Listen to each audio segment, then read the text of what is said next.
राधे राधे दोस्तों। आज मैं आपको सावन सोमवार की कहानी सुनाने जा रही हूँ। अगर आपको ये कहानी पसंद आए तो कमेंट बॉक्स में ओम नमः शिवाय जरूर लिखिए।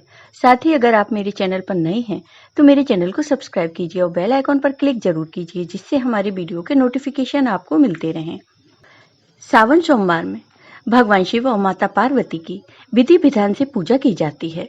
सावन सोमवार व्रत से जल्द ही विवाह के योग बनते हैं। मनचाहा योग्य जीवन साथी प्राप्त होता है। महादेव की कृपा से अखंड सौभाग्य, सुख समृद्धि, आरोग्य, धन, वैभव आदि की प्राप्ति होती है। सावन सोमवार व्रत के दिन जब से पूजा करें तो सावन सोमवार की व्रत कथा जरूर सुनें। इसके बिना सावन सोमवार व्रत अधूरा है। सावन सोमवार व्रत की कथा सुनने और पढ़ने से आपकी सभी मनोकामनाएं पूरी होती हैं। सावन सोमवार की कथा के अनुसार किसी गांव में एक धनवान व्यापारी रहता था। वह भगवान शिव का भक्त था। वह रोज शिव पूजा किया करता था और मंदिर में जाकर दीपक जलाता था। उसका कारोबार अच्छा चलता था। उसके पास सभी प्रकार की सुख और सुविधाएं मौजूद थीं। समाज में उसका नाम था, लेकिन वह काफी दुखी रहता था क्योंकि उसके कोई संतान नहीं थी। उसे एक पुत्र की चाह थी। उसे हमेशा इस बात की चिंता थी कि उसके जाने के बाद उसका व्यापार कौन देखेगा, उसका वंश कैसे आगे बढ़ेगा। पुत्र की प्राप्ति के लिए वह सावन सोमवार व्रत रखता था। शिवजी के मंदिर में जाकर शाम के समय में दीपक जलाता था।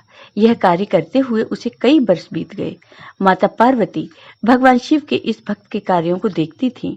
एक दिन उन्होंने भगवान शिव से कहा कि यह व्यापारी आपका अनन्य भक्त है, आप उसकी मनोकामना पूर्ण क्यों नहीं कर देते, उसे पुत्र प्राप्ति का वरदान क्यों नहीं देते। इस पर भगवान शिव ने कहा, व्यक्ति को कर्म के अनुसार ही फल मिलता है। जो जैसा कर्म करेगा उसे वैसा ही फल मिलता है। लेकिन माता पार्वती शिवजी की इस बात से सहमत नहीं हुई और उन्होंने शिवजी को विवश कर दिया। तब शिवजी ने उस व्यापारी को स्वप्न में दर्शन दिया और कहा कि तुमको पुत्र की प्राप्ति होगी, लेकिन वह अल्प आयु होगा। वह 16 साल तक ही जीवित रहेगा। अगले दिन व्यापारी की नींद खुली तो वह खुश हो गया और अपनी पत्नी को सपने की सारी बात बताई, लेकिन इस बात से दुखी भी था कि वह पुत्र 16 साल तक ही जीवित रहेगा। वह सावन सोमवार व्रत और शिव जी की पूजा अनवरत करता रहा। एक दिन भगवान शिव की कृपा से उसे संतान सुख की प्राप्ति हुई। उसके घर में एक बेटे का जन्म हुआ। व्यापारी ने अपने बेटे का नाम अमर रखा। वह समय के साथ बड़ा होने लगा। जैसे ही वह 12 साल का हुआ तो व्यापारी ने बेटे को उसके मामा के साथ शिव नगरी काशी पढ़ने के लिए भेज दिया। वे दोनों रास्ते में रात के समय जहां पर ठहरते थे वहां यज्ञ और ब्राह्मण भोज कराते थे। एक दिन वे एक ऐसे नगर में पहुंचे जहां पर उस नगर के राजा की बेटी का विवाह हो रहा था। वर का पिता इस बात से परेशान था कि उसका बेटा एक आंख से काना था। उसे डर था कि यह रिश्ता टूट न जाए। ऐसा होगा तो उसका नाम खराब होगा। वर के पिता ने अमर को देखा तो अपने बेटे की जगह वह उसे वर बनाने की सोचा, ताकि शादी के समय सेठ का लड़का मंडप में रहे और विवाह हो जाए। शादी के बाद उस लड़के को धन देकर वह भगा देगा और बहू को अपने घर ले जाएगा। लालच में आकर मामा ने उसकी बात मान ली और सेठ के लड़के का विवाह राजकुमारी से हो गया। सेठ के लड़के ने राजकुमारी की चुन्नी पर लिख दिया कि वह काशी में पढ़ने जा रहा है। उसका विवाह मेरे साथ हुआ है, लेकिन जिसके साथ तुमको भेजेंगे वह तो एक आंख से काना है।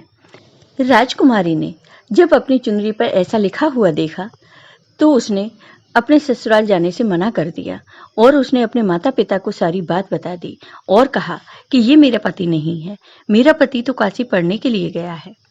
और राजकुमारी के माता पिता ने अपनी बेटी को विदा नहीं किया। उधर सेठ का लड़का काशी पहुंच गया और वहां पहुंचकर वह पढ़ाई करने लगा। जब लड़के की उम्र 16 साल की हुई तो उसके मामा ने यज्ञ कराया। उसके बाद ब्राह्मण भोज कराया। ब्राह्मणों को दान और दक्षिणा देकर विदा किया। भगवान शिव के वचन के अनुसार उस रात सेठ के लड़के के प्राण निकल गए। उसकी मृत्यु पर उनका मामा रोने लगा। वहां पर काफी लोग आ गए। वहीं से भगवान शिव और माता पार्वती भी जा रहे थे। माता पार्वती ने जब मामा को रोते देखा तो उनको दया आ गई। उन्होंने भगवान शिव से कहा, हे प्रभु, आप इसके कष्ट को दूर कर दें।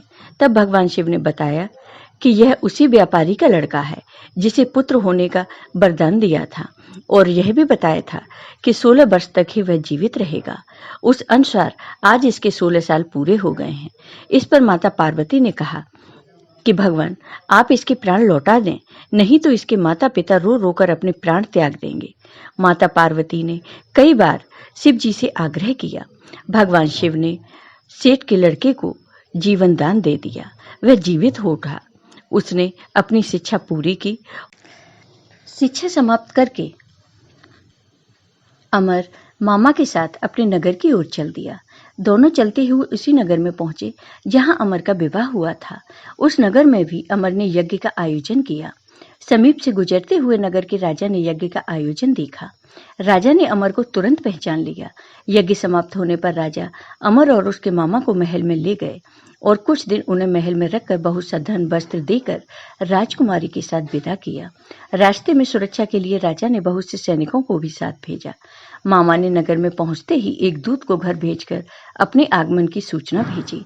अपने बेटे अमर के जीवित वापस लौटने की सूचना से व्यापारी बहुत प्रसन्न हुआ। व्यापारी ने अपनी पत्नी के साथ स्वयं को एक कमरे में बंद कर रखा था। भूखे प्यासे रहकर व्यापारी और उसकी पत्नी बेटे की प्रतीक्षा कर रहे थे। उन्होंने प्रतिज्ञा कर रखी थी कि यदि उन्हें अपने बेटे की मृत्यु का समाचार मिला तो दोनों अपने प्राण त्याग देंगे। व्यापारी अपनी पत्नी और मित्रों के साथ नगर के द्वार पर पहुंचे। अपने बेटे के विवाह का समाचार सुनकर पुत्र वधू राजकुमारी को देखकर उनकी खुशी का ठिकाना न रहा। उसी रात भगवान शिव ने व्यापारी के स्वप्न में आकर कहा, मैंने तुम्हारे सोमवार के व्रत करने और व्रत कथा सुनने से प्रसन्न होकर तुम्हारे पुत्र को लंबी आयु प्रदान की है। यह सुनकर व्यापारी बहुत प्रसन्न हुआ। सोमवार का व्रत करने से व्यापारी के घर में खुशियां लौट आईं। शास्त्रों में लिखा है, जो स्त्री पुरुष सोमवार का विधिवत व्रत करते हैं और व्रत कथा सुनते या पढ़ते हैं, उनकी सभी मनोकामनाएं पूरी होती हैं। जय हो भगवान शिव की, जय हो माता पार्वती की। आपको ये वीडियो पसंद आया हो तो कमेंट बॉक्स में कमेंट करके जरूर बताइए। साथ ही मेरे वीडियो को ज़्यादा से ज़्यादा शेयर करिए। धन्यवाद दोस्तों।